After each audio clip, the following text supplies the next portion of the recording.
السلام عليكم ورحمة الله وبركاته.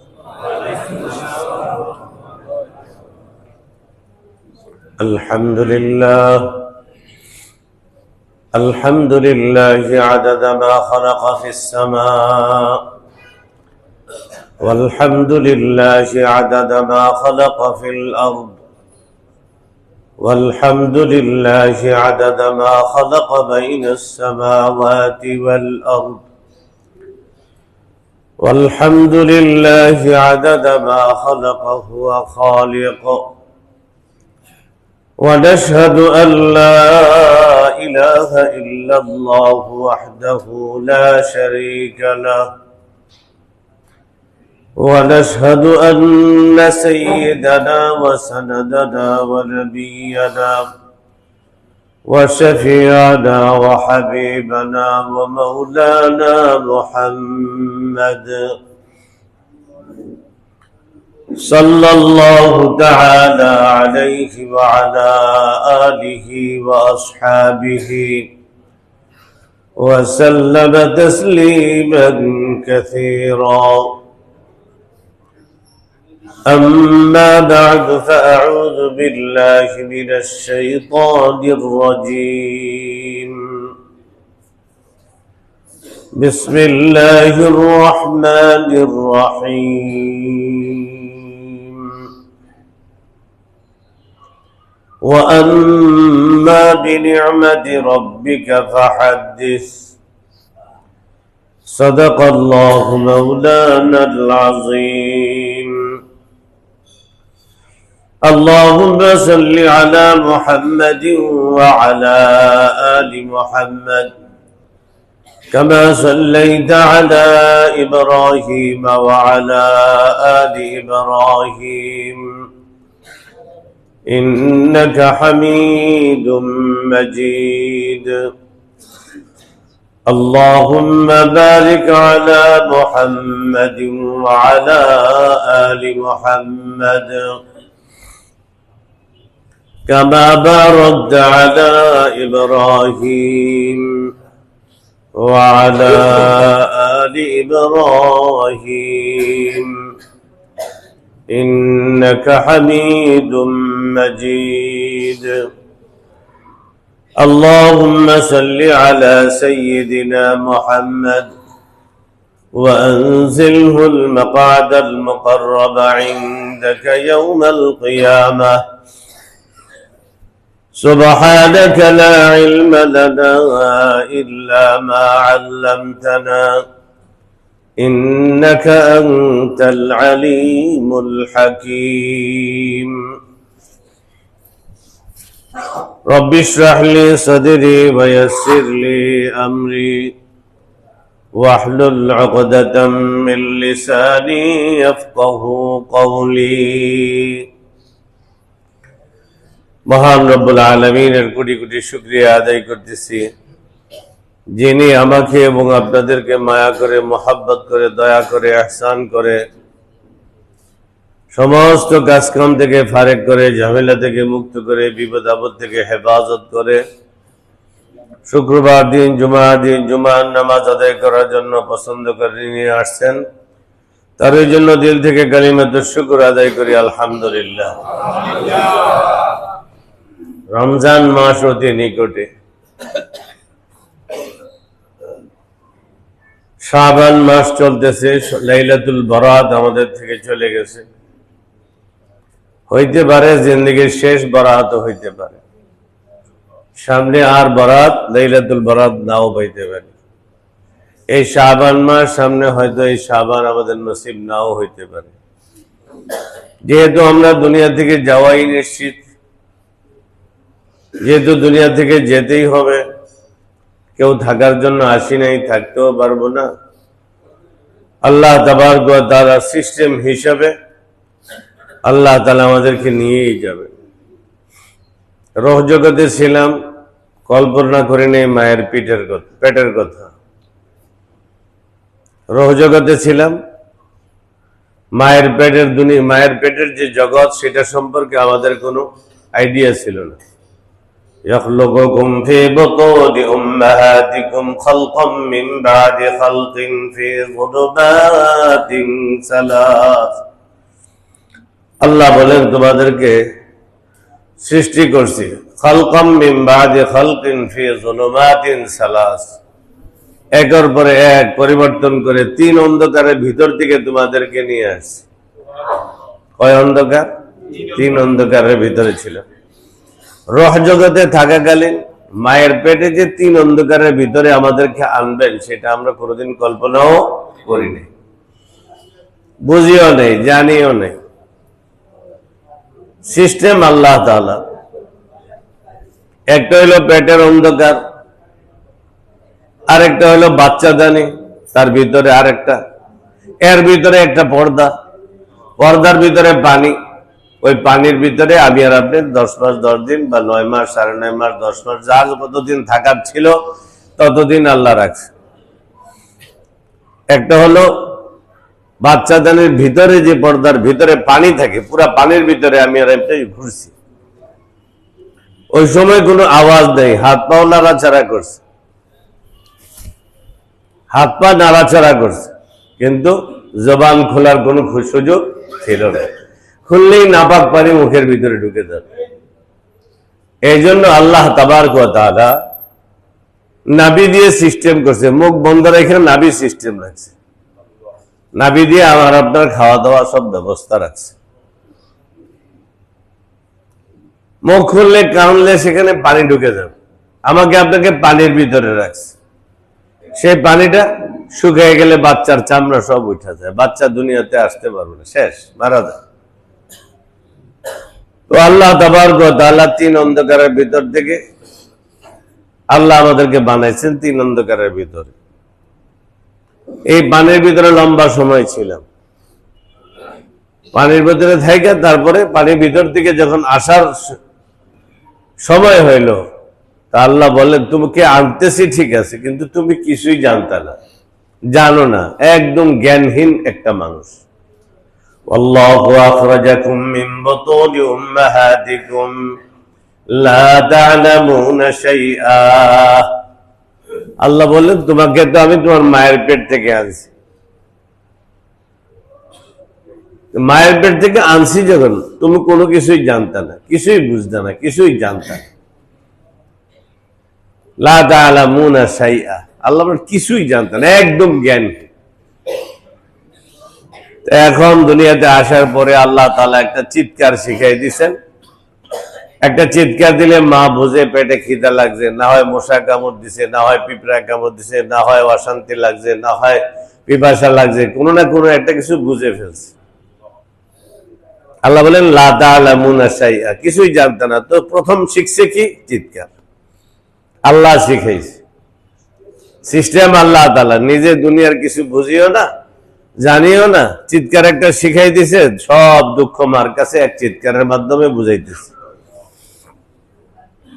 এই জন্য বলা হয় মানুষ দুনিয়াতে সর্বপ্রথম কোন জিনিস শিখছে চিৎকার শিখছে আল্লাহ সবার জন্য না আল্লাহর নবী চিৎকার দেয় নাই মুসা আলাইহিস সালাম চিৎকার দেয় নাই কি আল্লাহু আকবার আল্লাহর দিকে ইশারা করছে তো আল্লাহ তাবারক ওয়া তাআলা যে জগতে আমাদেরকে রাখছেন এই জগৎ সম্পর্ক মায়ের পেট থেকে আমরা বুঝতাম না জানতাম না মায়ের পেটে বুঝি নেই দুনিয়া কি জিনিস এখানে কি হবে না হবে এই ব্যাপারে আমাদের কোনো চিন্তা ফিকির নাই চিন্তা ঢুকাইছে দুনিয়াতে আসার পরে বালেগ হওয়ার পর এখন চিন্তা দিয়ে দিছে আখিরাতের চিন্তা সমস্ত নবীরা তার উম্মতকে একটা চিন্তা দিয়ে দিছে যে এইখান থেকে যেই জায়গাটায় যাইবা সেটা হলো এটা আলমে বরজখ সেটা একটা কঠিন জীবন যার শুরু আছে আর কোনো শেষ নেই রহ জগতে শুরু আছে শেষও আছে মায়ের পেটে শুরু আছে শেষও আছে দুনিয়ার জীবনটা শুরু আছে শেষও আছে কবরের জীবনটা যেদিন মৃত্যুবরণ করলাম আলমে বরজখের দিকে রওনা করলাম সেটার শুরু আছে আর শেষ নেই এমন একটা দুনিয়ার দিকে যাইতেছি এমন একটা জিন্দেগির দিকে যাইতেছি তো আল্লাহ তাবারক ওয়া তাআলা আজকে এমন খুব একটা পেরেশানি মনে হইতেছে, সবার কাছে অনেক কথা আলোচনা হইতেছে।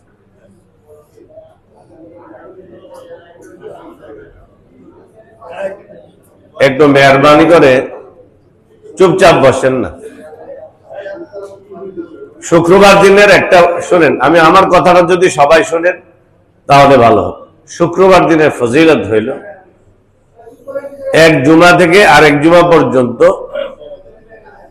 আল্লাহ পাক সুবহানাহু ওয়া তাআলা বান্দার সমস্ত গুনাহ মাফ করে দেন, ওয়া ফাওকা সালাসাতি আইয়াম, তারপরে আরো 3 দিন, মোট 10 দিন। আর শুক্রবার দিন মসজিদে যদি কেউ আইসা শুধু সামান্য একটা পাথরের টুকরাও যদি সরায়, অথবা কাউকে বলে একটু জায়গা দেন, কোন একটা কিছু করে, তাহলে দেখা যাবে সে জুমার ফজিলত থেকে বঞ্চিত হয়ে যাবে।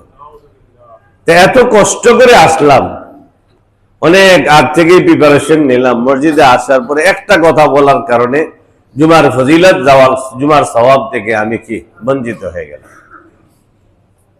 আপনি কাউকে আদেশ করেন, ভালো কথা বলেন, কোন কথা বলার কোনো সুযোগ নেই।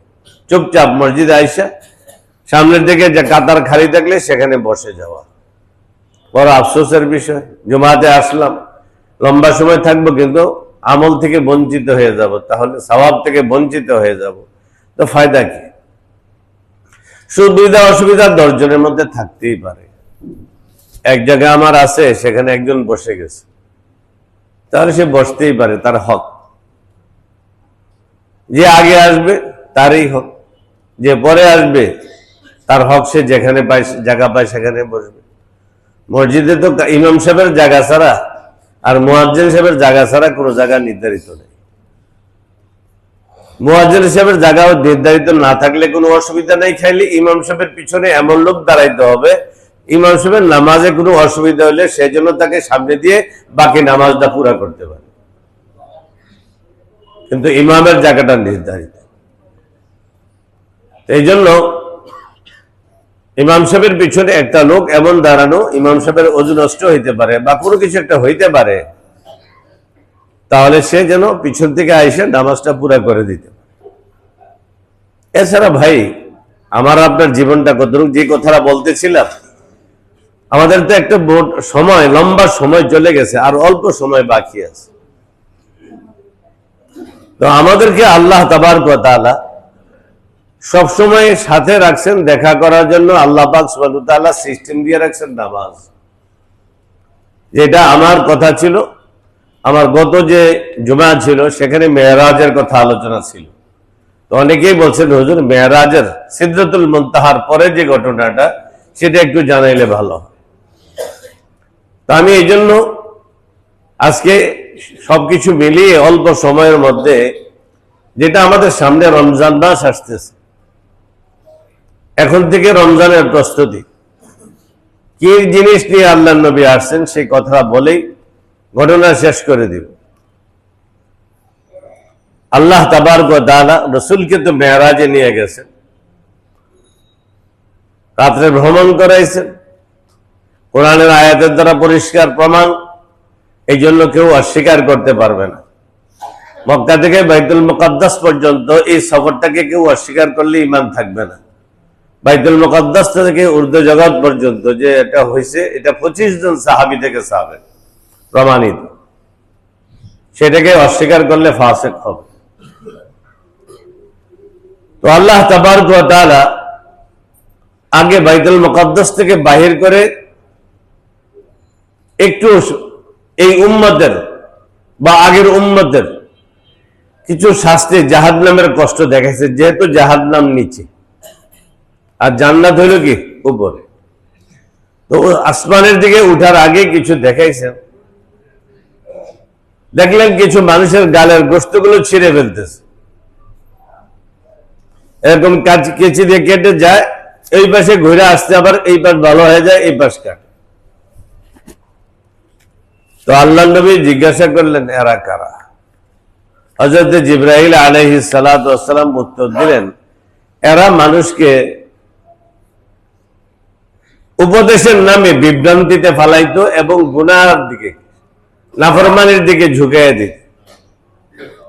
বলতো যে উপদেশ, নসিহত, ওয়াজ, কিন্তু দেখা গেল এই ওয়াজের দ্বারা আল্লাহর সাথে নাফরমানি, আল্লাহর সাথে শিরিক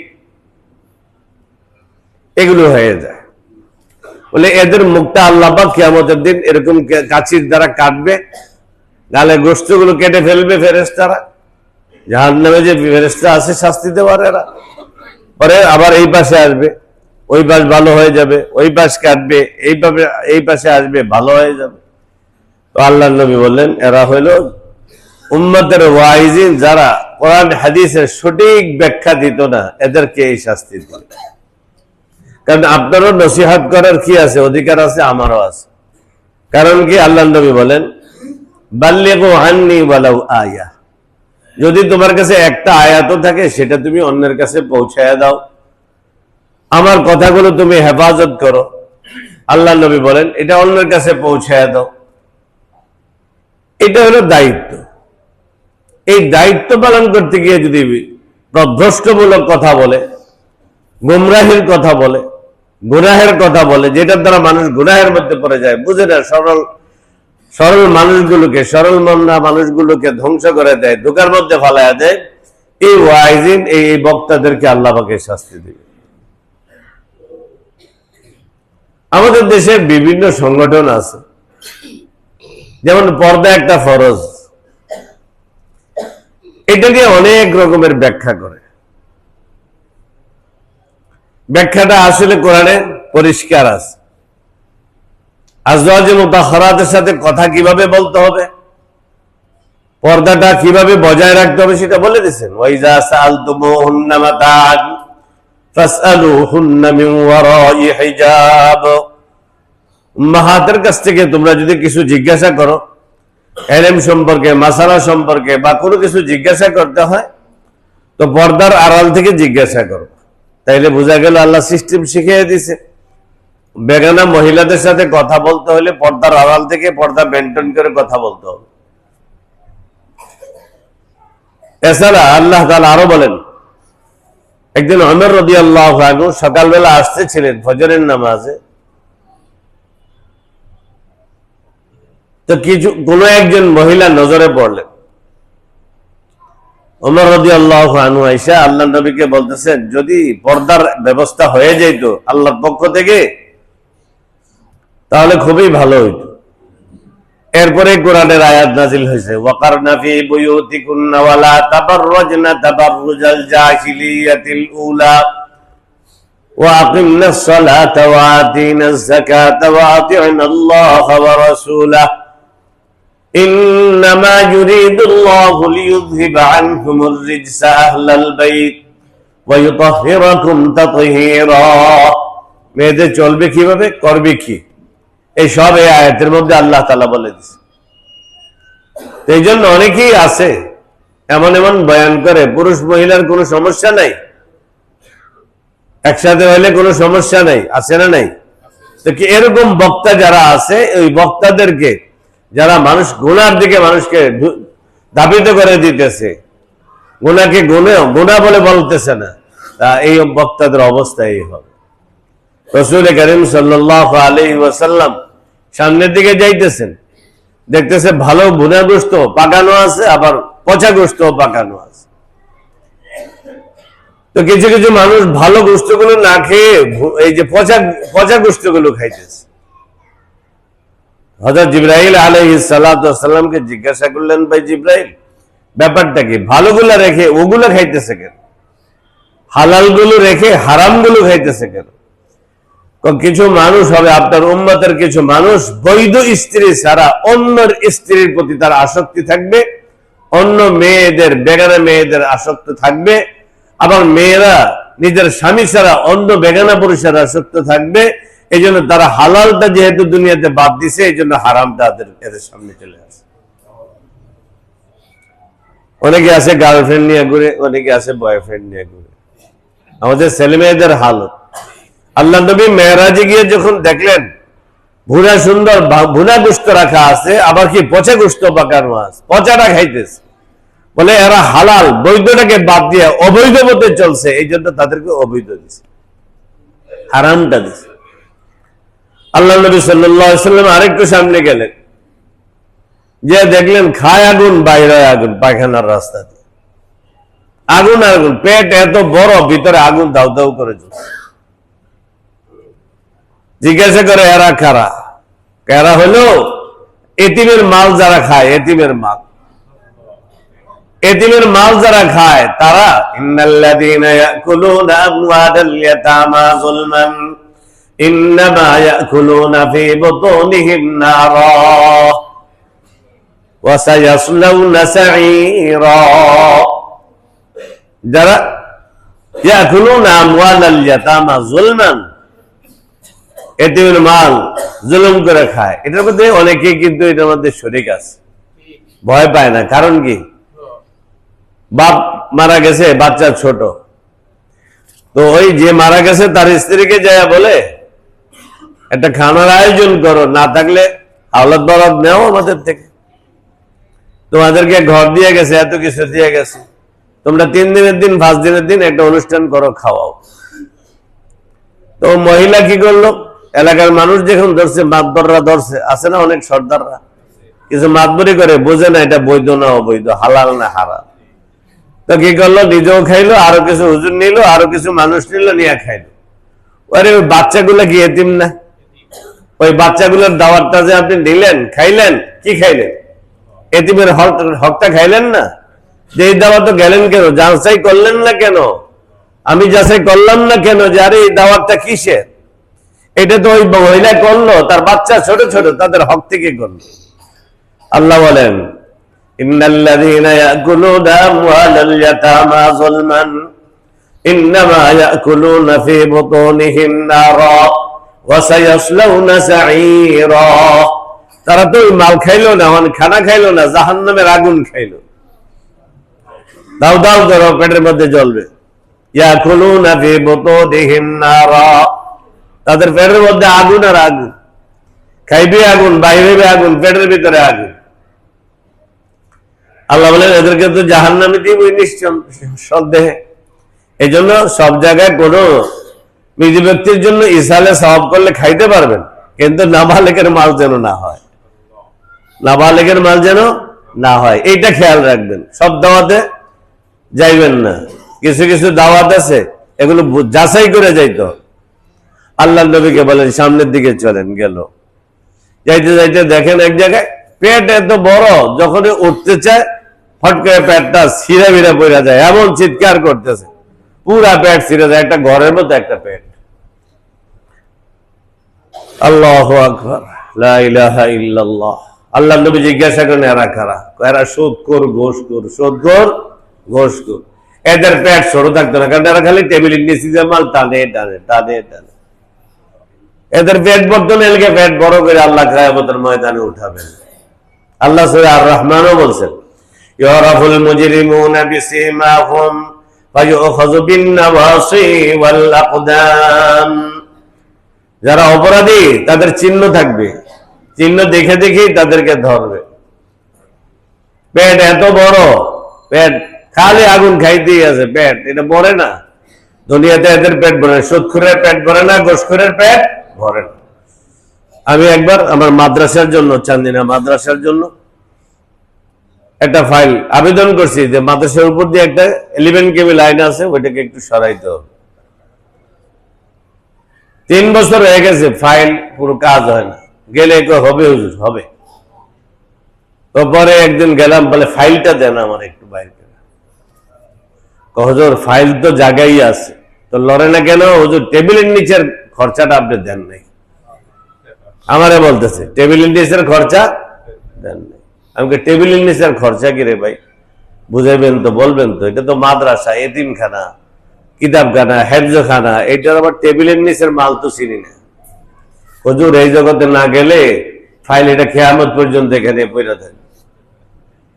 তো ঠিক আছে। পরের দিন আমাদের এখানে রোবাল বাওয়ারের একজন এমডি ছিলেন, এখন রিটায়ার্ড হয়ে গেছে। আমার আব্বার খুব ভক্ত ছিলেন, চান্দিনার জিএম ছিল অনেক। ওনারে বললাম, তো উনি বলে একটা ধাক্কা দিল, যে একদম ডাইরেক্ট জিম পর্যন্ত চলে গেল। এই হইল কথা। ওই টেবিলের নিচে যারা মাল খায়, ড্রাইভার দিয়া খায়, স্ত্রী দিয়া খায়, দারোয়ান দিয়া খায়, আছে না নাই? নিজে একদম ফেরেশতা, সেজদা দিতে দিতে কপালে দাগ পড়ে ফেলাইছে, কিন্তু দেখা গেল টানা মাল এটা বেশি অভ্যস্ত, টানা মাল, মাল টানেই খালি। তো আল্লাহ নবী বলেন এদের পেট দাঁড়াইতে লেলে পেট এত বড়, এটা ছিঁড়া পড়া দেব, লাশটাও অনেক বড়। তো আল্লাহ নবী বলেন এরা কারা? এরা ওই সুদখোর ঘুষখোর। এরকম অনেক ভয়াবহ। আর একটু সামনে যায় দেখে কিছু মেয়েদেরকে তার স্তনের উপরে রসের ইয়া লাগাইয়া বাস কাটা দিয়ে ইয়া করে ঝুলাই রাখছে। আল্লাহ নবী বলেন এরা কারা? এত ভয়াবহ অবস্থা। বলে যারা এরকম মেয়েরা নিজের বুককে পর্দার সাথে লুকিয়ে রাখে নাই, বুক টান করে চলছে, মানুষের সামনে বুকটাকে খোলা রাখছে, বলে এই মেয়েদের অবস্থা হলো এই, নিচে আগুন উপরে এইভাবে। আরো অনেক ঘটনা আছে। মেরাজের মধ্যে আল্লাহ নবী শুধু জাহান্নামের কিছু দৃশ্য দেখাইলেন,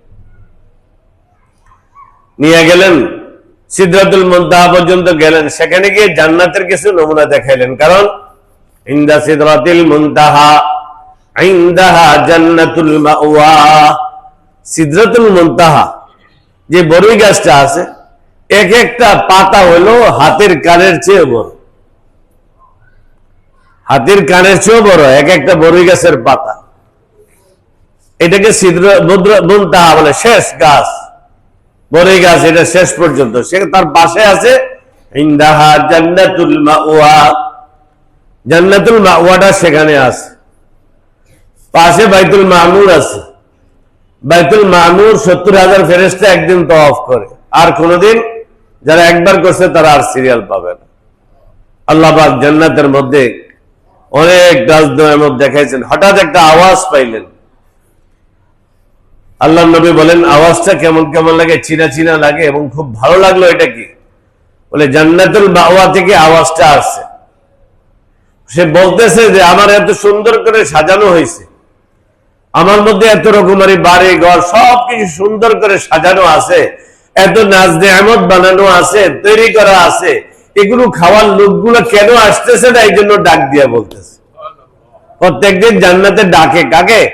যারা জান্নাতি আল্লাহর কাছে বলে আল্লাহ আমার লোকগুলাকে আমার কাছে দিয়ে দেন, এত সুন্দর করে সাজানো। তো আল্লাহ তাআলা আমাদের সবাইকে কবুল করেন, বলে না আল্লাহ তাবারক ওয়া তাআলা সেখান থেকে রফ রফ করে আল্লাহ নবীকে আরশে আজিমের মধ্যে নিয়ে গেলেন। 70,000 নূরের পর্দা, এটাকে অতিক্রম করে চলে গেলেন আল্লাহ নবী সেখানে। আওয়াজ আরশে আজিমের মধ্যে হাঁটতেছে নিরিবিলি, একা, জিবরাইল আলাইহিস সালামও নাই। বলছে আমার সিদরাতুল মুনতাহার উপরে যাওয়া আমার জন্য নিষেধ। আল্লাহ নবীকে নিয়ে গেলেন সেখানে। নিছেন কিভাবে? আল্লাহ পাক যেভাবে কুদরত মুআমালা আল্লাহ পাকে দেখাইতেছেন নিছেন।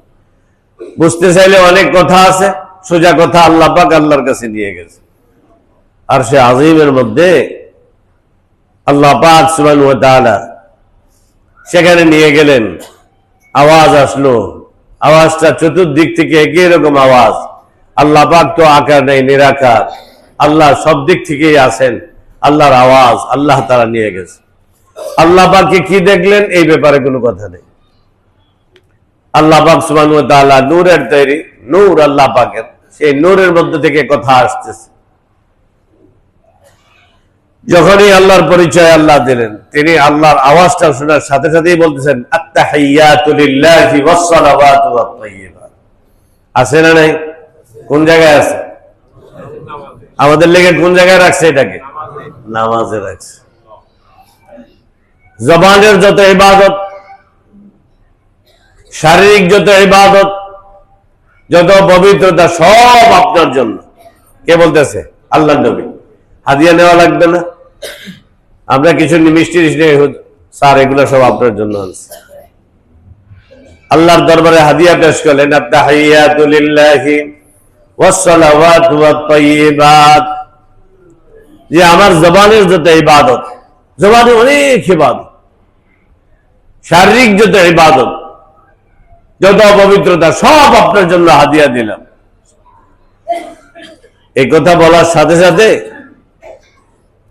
আল্লাহ দেখলেন আল্লাহর হাবিব আল্লাহকে হাদিয়া দিবেন।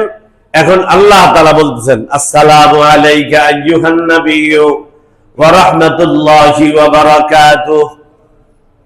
আল্লাহ বলতেন আসসালামু আলাইক, আপনার জন্য শান্তি বর্ষণ হোক। আল্লাহ নবীকে কি দিতেছে? শান্তির ঘোষণা দিতেছেন। আসসালামু আলাইকা আইয়ুহান নাবিয়্যু ওয়া রাহমাতুল্লাহি ওয়া বারাকাতুহু। আল্লাহ নবী তিনটা দিবেন, আল্লাহও তিনটা দিতেছেন। আল্লাহ নবী বলেন আত-তাহিয়াত, তাহিয়াত বাজি মুবারকাত, অর্থাৎ জবানের দ্বারা যত ইবাদত আছে, ওয়াস সালাওয়াত, এবং শারীরিক যত ইবাদত আছে, ওয়াত তাইয়্যিবাত, পবিত্র, তিনটা জিনিস দিয়েছে। এইজন্য আল্লাহ কি বলেন? আসসালামু আলাইকা আইয়ুহান নাবিয়্যু ওয়া রাহমাতুল্লাহি ওয়া বারাকাতুহু। আপনার জন্য সালাম, আপনার জন্য রহমত, আপনার জন্য বরকত নাজিল হোক। আল্লাহ তাআলা তিনটা জিনিস দিলেন। আমাদের নবী রাহমাতুল লিল আলামিন, উম্মতের কান্ডার, উম্মত করতে করতে জীবনটারে শেষ করলেন। এখন তিনি চিন্তা করলেন আল্লাহ আমার সালামও দিলেন, রহমতও দিলেন, বরকতও দিলেন, তাহলে আমার উম্মত সালামও পাইল না, রহমতও পাইল না, বরকতও পাইল না, তো আল্লাহ তো শুধু আমারও দিল, তো আমার উম্মতের হালত কি হবে? উম্মতকে সেখানে বলে নাই, আল্লাহু আকবার, বলে নাই। এই জন্য সাথে সাথে কি বলতেছেন? আল্লাহ আপনি যে সালাম দিচ্ছেন, রহমত দিচ্ছেন, বরকত দিচ্ছেন, আসসালামু আলাইনা ওয়া আলা ইবাদিল্লাহিস সালিহিন। আল্লাহ এই রহমত, বরকত, সালাম আমার উপরে এবং আমার নেককার উম্মতের উপরেও আপনি বর্ষণ করেন। আসসালামু আলাইনা, আমার উপরও মাইনা নিলাম, রহমত, বরকত, সালাম আমি মেনে নিলাম। আর কার? ওয়া আলা ইবাদিল্লাহিস সালিহিন, আপনার বান্দা যারা নেককার তাদের জন্য আপনি এটা বরাদ্দ দিয়ে দেন। দেখছেন নি কত সুন্দর? নবী মেরাজে গিয়ে উম্মতকে ভুলে না। এখন ফেরেশতারা দেখে আল্লাহও কথা বলছেন, আল্লাহ নবীও কথা বলছেন, সব তো নিয়ে যাইতেছে। এখন ফেরেশতা ডাক দিয়ে গয়া যারা হাবিলিনে আরশ, আল্লাহর আরশকে যারা কাঁধে নিয়ে রাখছেন, এরা বলতেছেন আশহাদু আল্লা ইলাহা ইল্লাল্লাহু ওয়া আশহাদু আন্না মুহাম্মাদান আবদুহু ওয়া রাসূলুহু। আমরা সাক্ষী দিতেছি আল্লাহ ছাড়া কোনো মাবুদ নাই, আর এই আপনার কাছে যে মেহমান আছে মুহাম্মদুর রাসূলুল্লাহ সাল্লাল্লাহু আলাইহি ওয়াসাল্লাম আপনার বান্দা এবং রাসূল। এটার নাম কি? তাশাহুদ। এটার নাম কি? এটা নামাজের মধ্যে প্রথম বৈঠকে পড়া ওয়াজিব। কি বলেন? আত-তাহিয়াতু লিল্লাহ, এটা কি? ওয়াজিব। এই যে মেরাজের মধ্যে এই জিনিসটা দিলেন, তার মধ্যে কথা শেষ হওয়ার পরে লম্বা ঘটনা আরো কিছু আছে। 50 ওয়াক্ত নামাজ আমাদের জন্য বরাদ্দ দিয়ে দিলেন। কি কারণে? এখন সরাসরি আল্লাহ নবী আল্লাহকে, আল্লাহ নূরকে দেখছেন। এখন সব কথার পরে এখন প্রশ্ন হইল, আমি তো আপনাকে দেখছি, আমার উম্মত আপনাকে দেখবে কিভাবে? প্রশ্ন হইল এটা। তখন বলছে যে তুমি তো আমাকে সশরীরে একবার দেখলা, তোমার উম্মত সশরীরে 50 বার দেখবে। কিভাবে? যে তোমার উম্মতের জন্য 50 ওয়াক্ত নামাজ দিয়ে দিলাম। কয় ওয়াক্ত দিছে? 50 ওয়াক্ত। এই 50 ওয়াক্ত নামাজ সব শেষ করে, কথাবার্তা সব শেষ করে বিদায় নিয়ে আসতেছে।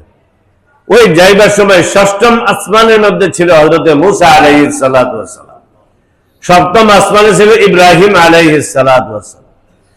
6ম আসমানে যখন আসছে, মূসা আলাইহিস সালাম জিজ্ঞাসা করে, ভাই আল্লাহর কাছে গেলা কি নিয়ে আসলা বলো? কয় আমার উম্মতের জন্য 50 ওয়াক্ত নামাজ দিয়ে আসছে। কয় তাড়াতাড়ি আল্লাহর কাছে যাও, আমি বনি ইসরাইলরে পরীক্ষা করে দেখছি এত ইবাদত করতে রাজি নেই, তো তোমার উম্মত এত ইবাদত করবে না, সুতরাং যে বলো আল্লাহ ক্ষমায় দেন। তা আবার গেছে, বুঝাই দিছে, সুন্দর করে গেছে। আসলে তো উম্মত 24 ঘন্টায় 50 ওয়াক্ত নামাজ পড়বে কি? আল্লাহর কাছে বললো, আল্লাহ আমার উম্মত তো কষ্ট হবে। কোন কোন রেওয়ায়াতে আছে যে 10 ওয়াক্ত নামাজ কমাইয়া দিছে, কোন কোন রেওয়ায়াতে আছে 5 ওয়াক্ত কমাইয়া দিছে। যদি 10 ওয়াক্ত হয় 5 বার গেছে, 5 ওয়াক্ত হয় 10 বার গেছে। আর যদি 5 ওয়াক্ত হয় 5 বার করে মাফ করে দিলে 9 বার গেছে। প্রথমবার গেছে যারা বলে যে 10, যে রওয়ায়াতে আছে 10 ওয়াক্ত কমায়া দিছে, তাইলে 4 বারে 40, একবার আসছে 10 ওয়াক্ত কমাইছে বা 5 ওয়াক্ত কমাইছে, না না না আবার যাও, এত পারবে না। তো আবার 10 ওয়াক্ত কমাই আনছে, কত হয়েছে? 30। না না না আবার যাও, দৌড়ে যাও। গেছে যায় বলছে আল্লাহ লা আস্তাতিউ, সম্ভব না, কষ্ট হয়ে যাবে। উম্মতের কত দয়া, উম্মতের কত মায়া। আবার গেছে, যাইতে যাইতে 4 বারে 40 ওয়াক্ত নামাজ কমাইলো, অথবা 8 বার গেছে 5-40 ওয়াক্ত কমাইলো। এরপরে গেছে, মুসা বলে না না মানিস না, আরো যা আরো যা। তো মুসা আলাইহিস সালাতু ওয়াস সালাম বলার পরে আবার গেছে, যাওয়ার পরে এইবার 5 ওয়াক্ত নামাজ কমাইয়া দিছে। তাইলে কত হইলো? 45। 8 বার যাওয়ার পরে যদি গিয়ে থাকে আরো 5 কমাইছে, তাইলে কত হইলো? 45 কমাই দিছে, রয়েছে কত? 5। এবার আল্লাহর নবী আসছে, আসার পরে মুসা আলাইহিস সালাতু ওয়াস সালাম বলছে যাও আবার যাও, আরো কমাও। কয় আস্তাহইয়াইতু, আমি লজ্জা পাইতেছি, আর পারবো না। কতবার চাওয়া যায়? যদি যাইতো কমায়া দিত। তবে আল্লাহ তাবারক ওয়া তাআলা বলেন, মুহাম্মদ তুমি এই কথা শুনো, তোমার উম্মতের সংখ্যা কমাইয়া দিলাম, যদি 5 ওয়াক্ত নামাজ জামাতের সাথে পড়ে 50 ওয়াক্ত নামাজের সওয়াব আমি আল্লাহ তাদেরকে দিব। 5 ওয়াক্ত নামাজ আদায় করলে কয় ওয়াক্তের সওয়াব পাবেন? 50 ওয়াক্ত। এই 50 ওয়াক্ত সংখ্যা কমাইয়া দিয়েছেন, সওয়াব কমায় নেই আল্লাহ তাবারক ওয়া তাআলা। এই নামাজ যে নিয়ে আসে, এটা উদ্দেশ্য হইল বান্দা যেন আল্লাহকে দেখে, নামাজের মধ্যে আল্লাহকে দেখবে। এই জন্য এটা ধোঁকাবাজি না, চালাকি না, কিছুই না। যারা নামাজের মধ্যে নামাজ পড়ে, এরা আল্লাহর কুদরতে পায়ের সেজদার চিন্তা করে, তারা অবশ্যই তাদের দিলের মধ্যে এমন জলজলা সৃষ্টি হয় যেটা কল্পনাও করা যায় না। হেফাজত ইসলামের আমির আল্লামা শাহ আহমদ শফি রহমতুল্লাহি আলাইহি, উনার খাদেম ছিলেন, আল্লাহ খেদমত করার তৌফিক দান করছে। চৌমনি এক মাদ্রাসায় গেলাম হযরতের সাথে, হযরত বয়ান করছে রাত্রে 1টায়। বয়ানের পরে তারপরে গেছে যে যত বেশি আল্লাহর সাথে সম্পর্ক হবে, তার কথা তত বেশি বান্দার দিলের মধ্যে কি করে আঘাত। আহমদ শফি সাহেব হুজুর রহমতুল্লাহি আলাইহি, ওনার একটা আওয়াজে সারা দুনিয়ার মানুষের দিলে খেয়েছে। আওয়াজ কেমন, চিন্তা করতাম, এই এক মানুষের আওয়াজে এত মানুষ পাগল কেন? তো আল্লাহ তাআলা দেখাইছেন। ওই বয়ানের পরে হযরত যায় সুন্দর করে অজু টজু করে 2 রাকাত নামাজ পড়ে শুয়ে গেল। আমি আজকে পাহারা দেব যে হযরত কি করে। শীতকালের রাত্রে 4টায় তাহাজ্জুদ পড়াই যায়, 2টায় শুয়েছে, 4টায় ঘুম থেকে উঠে গেছে। আমি আবার ওজুর পানিটা নিয়ে ব্যবস্থা করে দিলাম। তো হযরত সেজদার মধ্যে আমি একটু চোখ লেগে গেছে, ঢেরান দিয়ে বসে গেছে চোখ। এরপরে দেখি সেজদার মধ্যে থরথর করে এরকম কাঁপতেছে, খুব কাঁপতেছে, আর চোখের পানি সমান ঘি করে কাঁপতেছে। আমার শেষ হইল। আমি জিজ্ঞাসা করলাম, হযরত আজকে নামাজ ব্যতিক্রম দেখি। হযরত বলতেছে, বাবা বুঝবা, আরো বুঝবা, আল্লাহর সাথে যত গভীর সম্পর্ক লাগাইবা বুঝবা, আল্লাহকে দেখার জন্যই নামাজ, আল্লাহকে দেখার জন্যই নামাজ। এই জন্য জিবরাইল আলাইহিস সালাতু ওয়াস সালাম একদিন আল্লাহর নবীর পাশে এসে বসলেন। দাহিয়াতুল কলবির সূরাতে আত-তাহিয়াতু ফাসতাদা রুকবাতাইহি ইলা রুকবাতাইহি, আল্লাহর নবীর হাঁটুর সাথে হাঁটু লাগাইয়া বসে গেলেন। কয়েকটা প্রশ্ন করলেন, তার মধ্যে একটা প্রশ্ন হলো ফাখবিরনি আনিল ইহসান, হে মুহাম্মদ আপনি বলেন যে ইবাদত কিভাবে করবে, কিভাবে ইবাদত করবে, নামাজ কিভাবে পড়বে।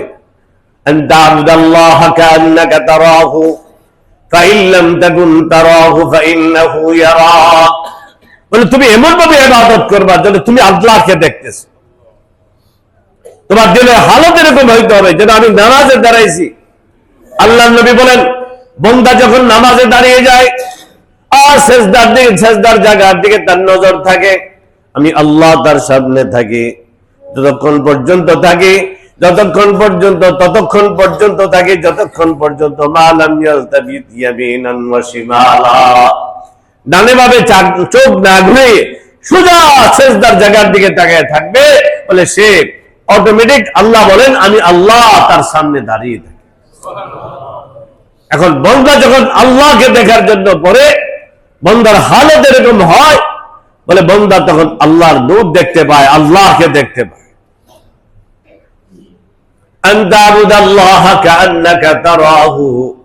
তুমি এমন ভাবে আল্লাহর ইবাদত করো যেন আল্লাহকে তুমি দেখতেছো।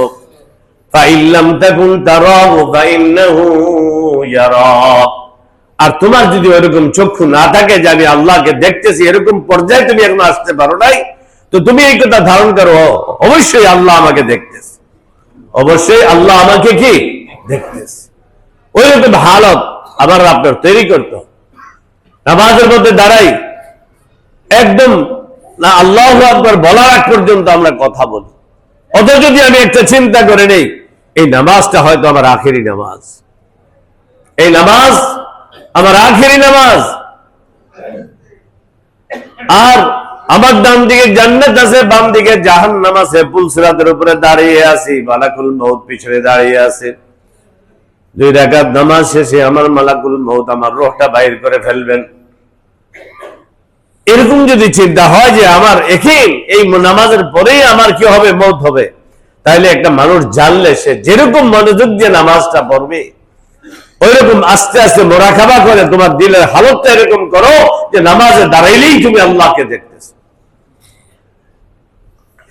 কিন্তু না, আমাদের মন হইল অন্যদিকে, বাড়িঘরের দিকে, ব্যবসা বাণিজ্যের দিকে, চাকরি টাকরির দিকে, বিভিন্ন দিকে চলে যায়।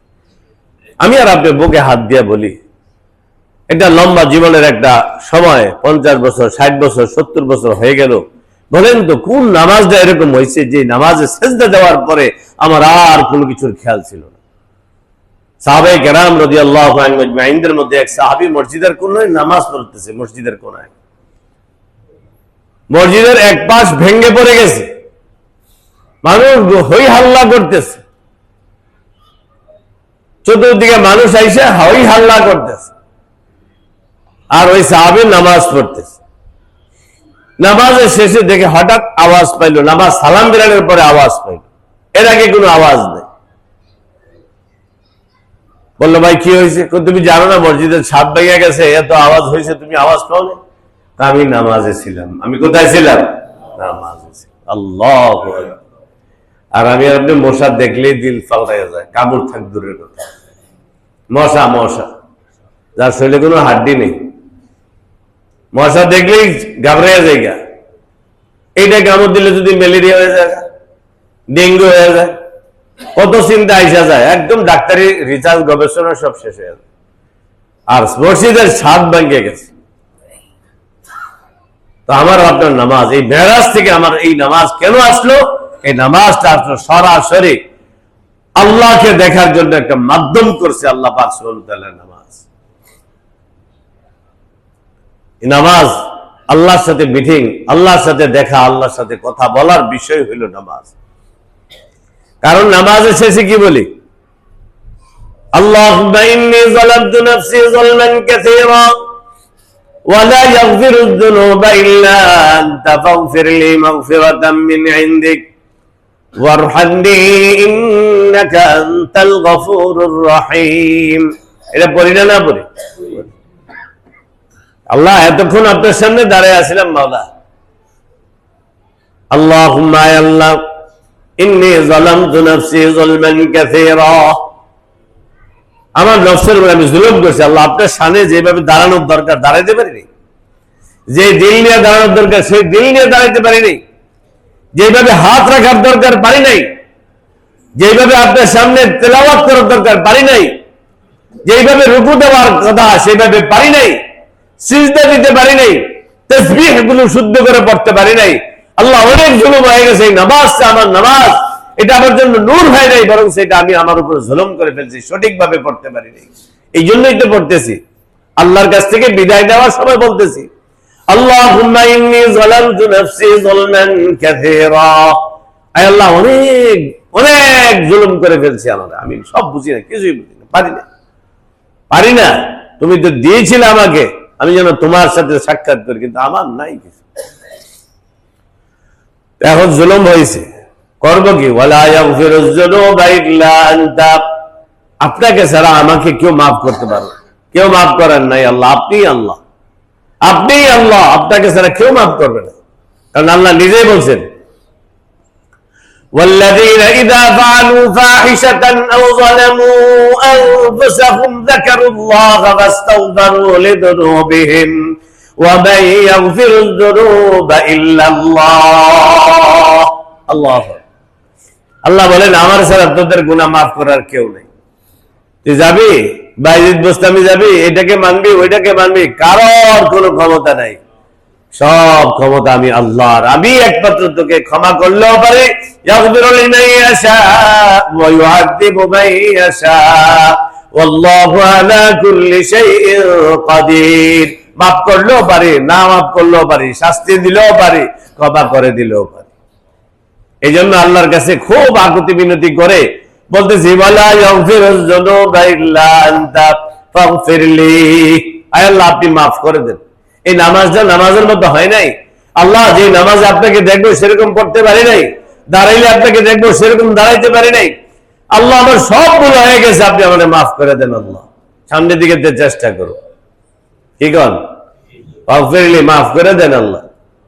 ওয়ালা ইয়াগফিরুয যুনুবা ইল্লা আনতা ফাগফিরলি মাগফিরাতাম মিন ইনদিক ওয়ারহামনি। আল্লাহ, আপনি দয়া করেন না, আমার ওই যোগ্যতা দিয়ে দেন না, আমি যেন সেজদা দিলেই আপনাকে দেখি, নামাজে দাঁড়াইলেই যেন আপনাকে দেখি। আল্লাহ, ওই হালতটা আমাকে দিয়ে দেন না, আমাকে একটু দয়া করেন না। আল্লাহ, আপনিই তো বানাইছেন। এই আমি কাকুতি মিনতি নামাজের শেষে করতেছি কেন? আল্লাহর যেন মায়া লাগে, আল্লাহ যেন আমাকে সেই যোগ্যতাটা দিয়ে দেয়। ওয়ারহামনি ইন্নাকা আনতাল গফুরুর রহিম। এই নামাজটা পুরাটা একটা বিঠিক। আমি আরেকবারও বলছি, সূরা ফাতিহার আলহামদু থেকে নিয়ে প্রতিটা কথায় কথায় তেলাওয়াতে আল্লাহ জবাব দিতেছে। এইভাবে নামাজটাকে আবার আপনার শেষ করতে হয়। এই নামাজ আস-সালাতু মি'রাজুল মুমিনিন। আল্লাহ নবী বলেন, নামাজ হলো মুমিনদের মেরাজ। এই মেরাজের মধ্যে আল্লাহ নবী আমাদের জন্য এই নামাজটা আনার কারণ হলো বন্দার সাথে আল্লাহর সাথে যেন একটা গভীর সাক্ষাৎ হয়, মোলাকাত হয়। দৈনিক 5 বার যার সাথে মোলাকাত হবে তার প্রতি মায়া আসবে। আমি যদি প্রত্যেকদিন আমার এক বন্ধুর সাথে দেখা করি, একদিন না দেখলে সে দৌড়াই আসবে। ইব্রাহিম ইবনে আদহাম একদিন শেষ রাত্রে ঘুমায় রয়েছে, আর ছাদের মধ্যে কটকট কটকট করে আওয়াজ হইতেছে। উনি ঘুম থেকে ওইটা ছাদে গিয়ে বলেন, কে রে ভাই, তুমি মানুষ, তুমি কেন এখানে? কি আমার ঘোড়াটা চুরি হয়ে গেছে, আমার ওট চুরি হয়ে গেছে, তালাশ করতে করতে এখানে আসছে। লম্বা ঘটনা, সময় নেই, এই জন্য আর বললাম। শতম গম করদাই তো দরভয়াবা শতর জয়ী তো ভর কাসরে সাহা। এই বেটা পাগল, তুই উঠ হারাইছ ময়দানে, রাস্তায়, তুই আমার ছাদের মধ্যে এসে উঠ তালাশ করলে পাবি? ইব্রাহিম আদহাম, শোনো, তুমি যদি এখন ঘুমিয়ে থাকো তো তুমি আল্লাহকে পাইবা কিভাবে বলো? আগার বর আনায়া মম আশতররা তুকাইয়া বি গড়ি তখ্ত খুদারা। তো তুমি ঘুমাই থাকলে আল্লাহকে পাইবা কিভাবে? তোমাকে সজাগ করাই দিবার জন্যই আমি আসছি। ওঠো, আল্লাহকে ধরে নাও, আল্লাহর সাথে যোগাযোগ করো। আল্লাহ পাক আমাদেরকে বোঝার তৌফিক দান করুন। ওয়া আলাইনা ইল্লাল বালাগ ওয়া আখিরু দাওয়ানা।